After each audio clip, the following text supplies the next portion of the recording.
अभिक्रियाओं के ऊर्जा चित्र। अभिक्रिया है वो इस प्रकार से होती है कि ऊर्जा क्रियाकारक किसी अभिक्रिया में क्रिया कर उत्पाद बनाते हैं। कुछ ऊर्जा अभिकारकों के पास पहले से ही होती है जिन्हें कहा जाता है एनर्जी ऑफ रिएक्टेंट, यानी कि क्रियाकारकों की ऊर्जा। क्रियाकारकों की ऊर्जा कहा जाता है। और अभिक्रिया होने के पश्चात भी कुछ ऊर्जा शेष रह जाती है, इसे कहा जाता है एनर्जी ऑफ प्रोडक्ट, यानी कि उत्पाद की ऊर्जा। क्रियाकारकों की ऊर्जा व उत्पाद की ऊर्जा के अंतर को अभिक्रिया की एंथैल्पी कहा जाता है। इसे डेल्टा एच से दर्शाते हैं। तो डेल्टा एच बराबर क्या होता है? Energy of product minus energy of reactant होता है, यानी कि प्रोडक्ट की एनर्जी में से रिएक्टेंट की एनर्जी कम होती है। क्रियाकारकों को क्रिया करने के लिए कुछ ऊर्जा पहले से ही होती है, कुछ ऊर्जा और चाहिए इन्हें क्रिया करने के लिए। जो ऊर्जा क्रियाकारकों को क्रिया करने के लिए और चाहिए उस ऊर्जा को कहा जाता है सक्रियण ऊर्जा, यानी कि एनर्जी ऑफ एक्टिवेशन। और ये रिएक्टेंट की एनर्जी ऑफ एक्टिवेशन है, तो इसे क्या कहेंगे? क्रियाकारकों की सक्रियण ऊर्जा कहेंगे, यानी कि ये सक्रियण ऊर्जा है किसकी? क्रियाकारकों की। और इसी प्रकार से उत्पादों की तरफ जो ऊर्जा होती है उसे कहा जाता है उत्पादों की सक्रियण ऊर्जा, यानी कि एक्टिवेशन एनर्जी ऑफ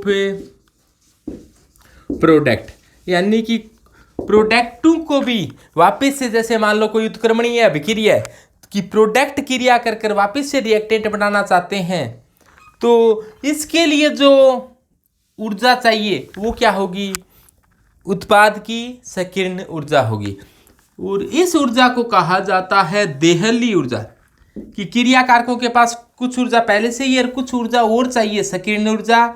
सक्रियण ऊर्जा और क्रियाकारकों की ऊर्जा के योग को कहा जाता है देहली ऊर्जा।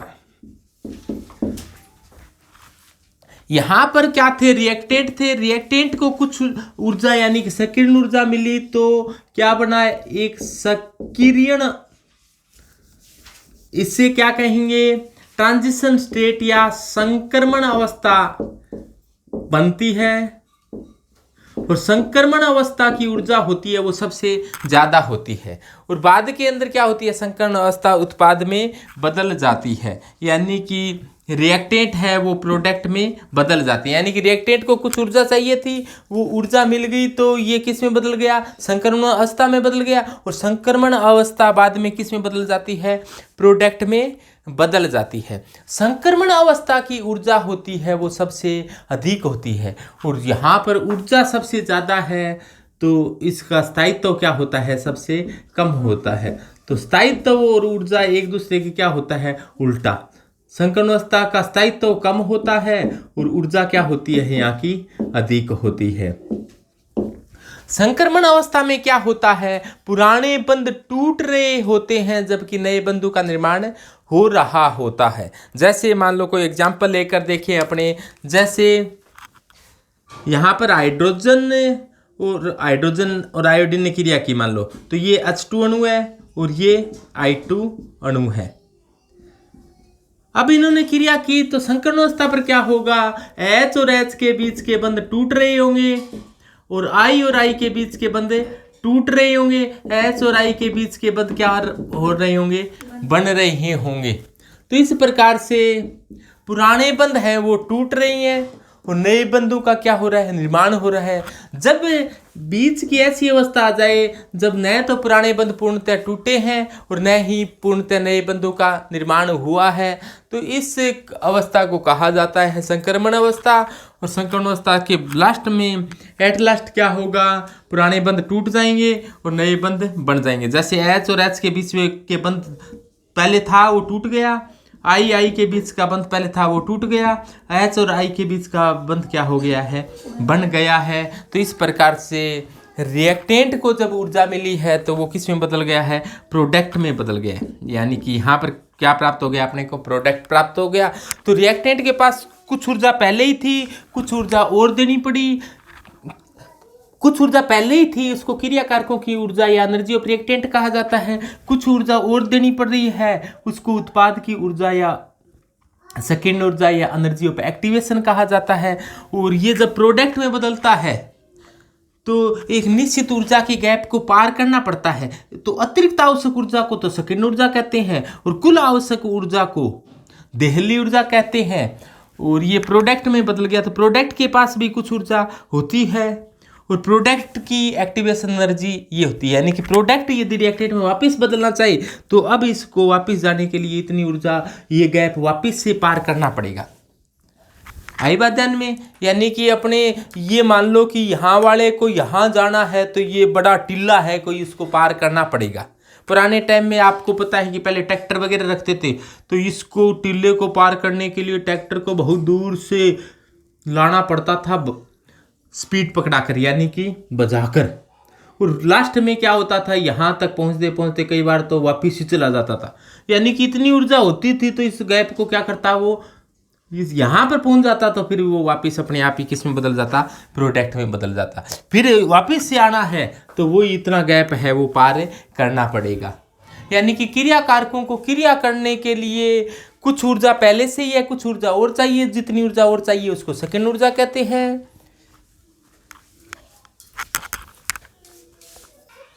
इसमें यहां पर क्या होता है, यहां पर होती है स्थितिज ऊर्जा। स्थितिज ऊर्जा है और जैसे ये अपने आगे बढ़ रही है तो ये क्या है, अभिक्रिया का पथ है। ये पथ कहा जाता है रास्ते को, अभिक्रिया ऐसे चल रही है और ये क्या है, स्थितिज ऊर्जा है। तो स्थितिज ऊर्जा व अभिक्रिया के पथ के मध्य खींचा गया ग्राफ है ये। तो देहली ऊर्जा क्या होती है, क्रिया कारकों की ऊर्जा व क्रिया कारकों की संकीर्ण ऊर्जा के योग को देहली ऊर्जा कहते हैं। यानी कि ये टोटल देहली ऊर्जा है। यानी कि देहली ऊर्जा बराबर क्रिया कारकों की ऊर्जा प्लस क्रिया कारकों की संकीर्ण ऊर्जा। तो सूत्र क्या हो जाएगा देहली ऊर्जा का, कि देहली ऊर्जा बराबर क्रिया कारकों की ऊर्जा, क्रिया कारकों की ऊर्जा अपॉन प्लस क्रिया कारकों की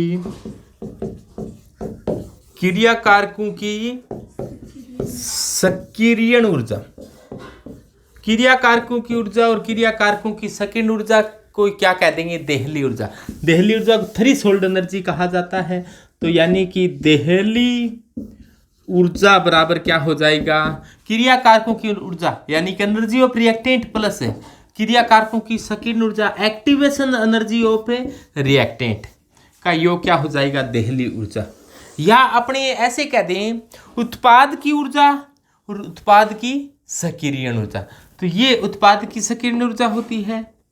तो अपने देहली ऊर्जा का सूत्र इस प्रकार से भी लिख सकते हैं कि देहली ऊर्जा बराबर क्या हो जाएगा, देहली ऊर्जा बराबर उत्पाद की ऊर्जा प्लस उत्पाद की संकीर्ण ऊर्जा।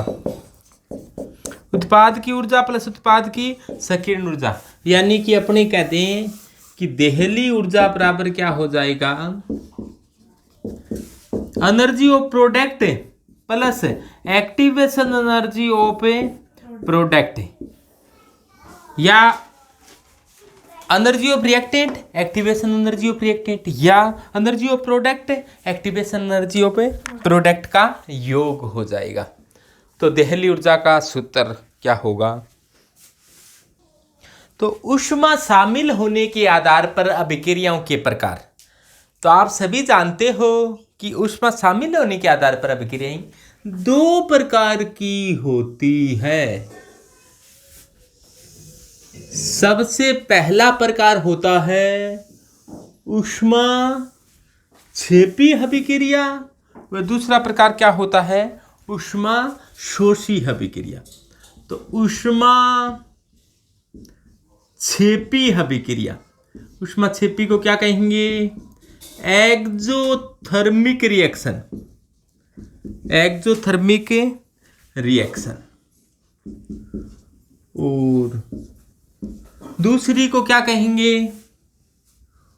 ऊष्मा शोषी अभिक्रिया, ऊष्मा शोषी, यानी कि इसे क्या कहेंगे? एंडोथर्मिक रिएक्शन कहेंगे।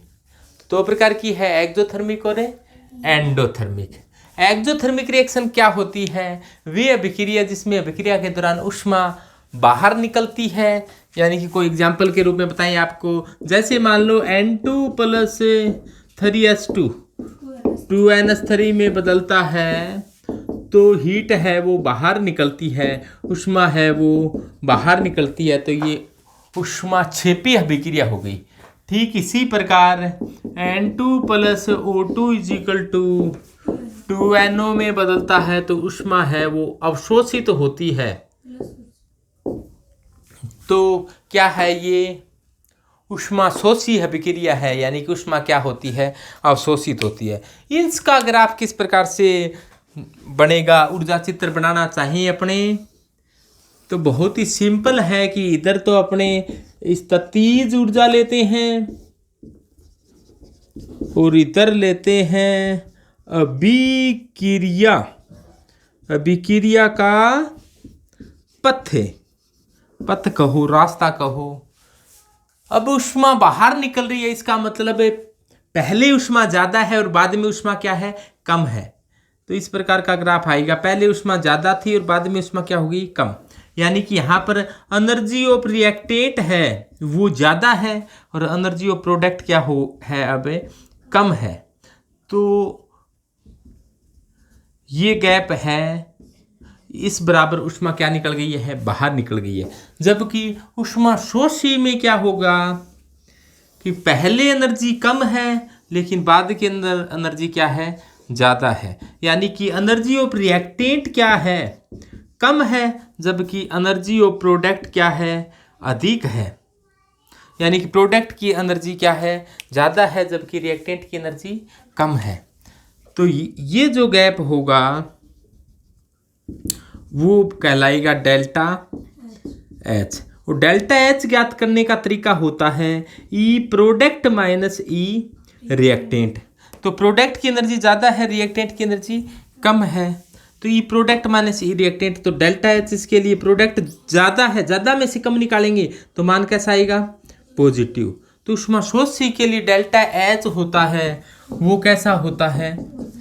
पॉजिटिव होता है। जबकि ऊष्मा शोषी के लिए जो डेल्टा एच निकालेंगे तो डेल्टा एच होता है product minus reactant, product minus reactant. तो प्रोडक्ट की एनर्जी कम है, रिएक्टेंट की एनर्जी ज़्यादा है, कम में से ज़्यादा घटाएंगे तो कम में से ज़्यादा घटाएंगे तो मान कैसा आ जाएगा? नेगेटिव। तो यहाँ पर डेल्टा एच का मान नेगेटिव आएगा।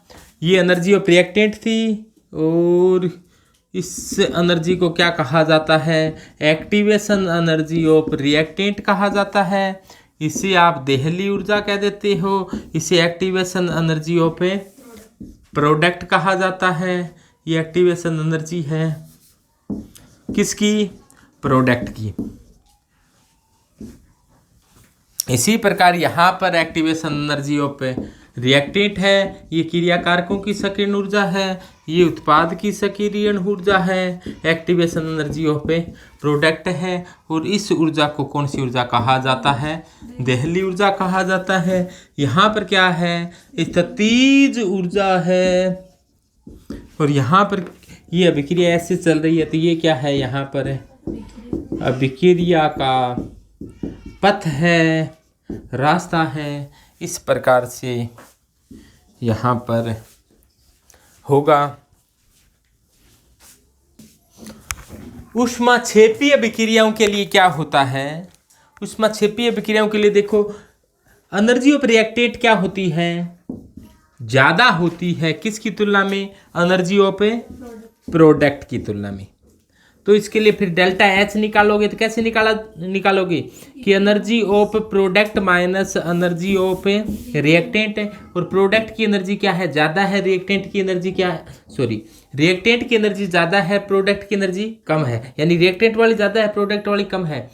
यानी कि कम वाले में से ज़्यादा वाले घटाएंगे तो मान कैसा आएगा? नेगेटिव। तो इसके लिए डेल्टा एच कैसा आ जाता है? नेगेटिव आ जाता है। ठीक इसमें ऊष्माशोषी में यहाँ पर देखो, एनर्जी ऑफ प्रोडक्ट ज़्यादा है एनर्जी ऑफ रिएक्टेंट से। इसमें क्या होता है? एनर्जी ऑफ प्रोडक्ट है वो बड़ा है किससे? एनर्जी ऑफ रिएक्टेंट से। तो इसके लिए डेल्टा एच निकालोगे तो एनर्जी ऑफ प्रोडक्ट में से एनर्जी ऑफ रिएक्टेंट घटाओगे तो डेल्टा एच का मान क्या होगा? ज़्यादा में से कम घटाओगे तो मान कैसा आया? पॉजिटिव आया। तो इसका एग्जाम्पल N2 + O2 = 2NO। ये स्पेशल एग्जाम्पल है। देखो, ऑक्सीजन के साथ क्रिया होना, किसी का ये ऑक्सीजन के साथ क्रिया होना दहन अभिक्रिया कहलाती है। और दहन में सामान्यतः ऊष्मा बाहर निकलती है, लेकिन यहाँ पर हीट है वो अवशोषित हो रही है, तो ऊष्माशोषी अभिक्रिया है। इधर देखो, ये एबर विधि है, अमोनिया बनाने की एबर विधि है। तो अमोनिया बनाने की एबर विधि में क्या होता है? यहाँ पर जो उत्प्रेरक काम में लिया जाता है वो एफ ही उत्प्रेरक काम में लिया जाता है। एमओ क्या लिया जाता है? प्रवर्धक के लिए काम में लिया जाता है। प्रवर्धक क्या होते हैं? जिसको मॉड्यूलेटर कहते हैं। प्रवर्धक उत्प्रेरक की क्रियाशीलता को बढ़ाते हैं। तो एमओ क्या करेगा? एफ ही की क्रियाशीलता को बढ़ाएगा, जिससे फिर एफ ही है वो अभिक्रिया के वेग को बढ़ा देता है। तो ये अमोनिया बनाने की हेबर विधि है। अमोनिया की हेबर विधि के अंदर ज़्यादा अमोनिया बनाने के लिए अपने को चाहिए क्रिया कारक ज़्यादा लें और अमोनिया को बनते ही हटा लें। दाब ऊंचा रखें, क्योंकि दाब बढ़ाने पर अभिक्रिया है वो कम अणुओं की ओर विस्थापित हो जाती है। तो दाब उच्च रखा जाता है और ताप, अभिक्रिया में ऊष्मा बाहर निकल रही है, इसलिए ताप को क्या रखा जाता है? कम रखा जाता है। तो ऊष्माक्षेपीय अभिक्रियाएं कम ताप पर संपन्न होती है, जबकि ऊष्माशोषी अभिक्रियाएं अधिक ताप पर संपन्न होती है।